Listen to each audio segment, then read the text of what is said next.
नमस्कार लाडक्या बहिणींनो, लाडक्या बहिणीसाठी खूप महत्त्वाचा अपडेट आहे. लाडक्या बहिणीसाठी जानेवारी आणि फेब्रुवारी 2026च्या हप्त्याबाबत महत्त्वाची माहिती समोर आली आहे. तांत्रिक कारणामुळे जानेवारीचा हप्ता लांबणीवर गेला होता, त्यामुळे आता जानेवारी आणि फेब्रुवारी या दोन्ही महिन्याचे पैसे एकूण 3,000 रुपये एकत्र मिळण्याची शक्यता आता वर्तवण्यात येत आहे.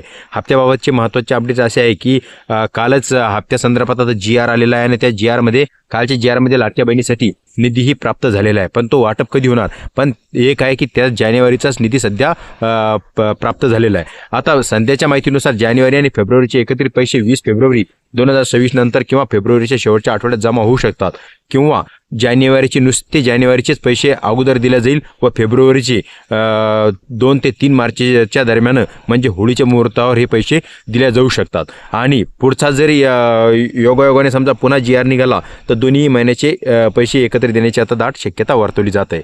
आता काही लाडक्या बहिणींना 6,000 रुपये मिळणार आहे, पण ते कसे, ज्या महिलांच्या अर्जात त्रुटी होत्या किंवा ज्यांचे KYC प्रलंबित होते अशा महिलांच्या खात्यात रखडलेले सर्व हप्ते डिसेंबर ते मार्च एकत्रित मिळून असे 6,000 रुपये मिळण्याची शक्यता आता काही लाडक्या बहिणींना वर्तवण्यात येत आहे. आता KYC करण्यासाठी सरकारने KYCच्या चुका दुरुस्त करण्यासाठी 31 मार्चपर्यंत मुदत वाढवली आहे. जर तुमच्या अर्जात काही चूक असेल तर ती त्वरित तुम्ही दुरुस्त करून घ्या. नोव्हेंबरपासून हप्ता न मिळालेल्या बहिणींनी आपली KYC अपडेट करून घेणं खूप महत्त्वाचं असणार आहे. KYCमध्ये कोणती चूक झालेली ते सुद्धा पाहणं खूप महत्त्वाचं असणार आहे. लाडक्या बहिणींनो, अशाच माहितीपूर्ण व्हिडिओसाठी कृषी माहिती या YouTube चॅनलला सबस्क्राईब करा, लाईक करा, मित्रांना ही माहिती शेअर करायला विसरू नका. धन्यवाद.